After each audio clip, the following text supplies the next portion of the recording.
चलो भाइयों, हम समझते हैं ओम्स लॉ का झोल। देखो क्या है, बच्चे से जैसे ही पूछोगे ना ओम्स लॉ क्या है, तो बच्चा बोलेगा V is equal to I into R. V यानी पोटेंशियल डिफरेंस या वोल्टेज, I यानी करंट, R यानी रेजिस्टेंस। अब समझो ध्यान से भाई, ये जो फॉर्मूला है ना, ये फॉर्मूला तो वहां भी लगता है जहां ओम्स लॉ काम नहीं करता है। तो इस फॉर्मूले को कह देना कि ये ओम्स लॉ है, ये तो ठीक नहीं है। देखो कैसे, मान लो ये एक वायर है, ठीक है, इसके दो एंड्स हैं, इन दोनों एंड्स के पोटेंशियल का डिफरेंस निकालूं तो उसे हम कहेंगे पोटेंशियल डिफरेंस, ठीक है, वोल्टेज। और इसमें बहने वाला करंट, इस तार में बहने वाला करंट जो है वो, तो करंट प्रोपोर्शनल टू वोल्टेज। या तो कोई कोई ऐसे भी कहता है V प्रोपोर्शनल टू I, यानी वोल्टेज प्रोपोर्शनल है करंट के। अब पहला तो स्टेटमेंट कौन सा सही है, वोल्टेज प्रोपोर्शनल है करंट के या करंट प्रोपोर्शनल है वोल्टेज के? Actually current is proportional to voltage. Clear.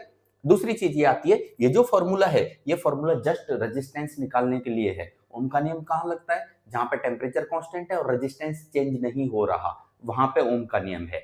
लेकिन ये जो फॉर्मूला है, ये फॉर्मूले से हम रेजिस्टेंस निकालते हैं। इस फॉर्मूले से रेजिस्टेंस हम वहां भी निकालते हैं जहां के ओम का नियम नहीं लगता है, जैसे कि डायोड है, ट्रांजिस्टर है, फिलामेंट बल्ब है, एलईडी है, वैक्यूम ट्यूब है, इलेक्ट्रोलाइट्स हैं। इनमें ओम का नियम नहीं लगता, लेकिन अगर रेजिस्टेंस निकालना हो तो फॉर्मूला यही लगता है।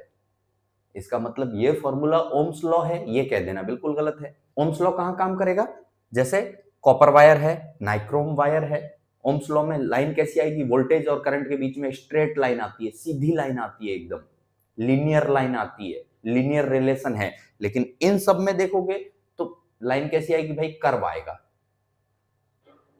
क्लियर है। तो ऐसा नहीं है कि ओम्स लॉ ये है, ये तो एक फॉर्मूला है रेजिस्टेंस निकालने के लिए।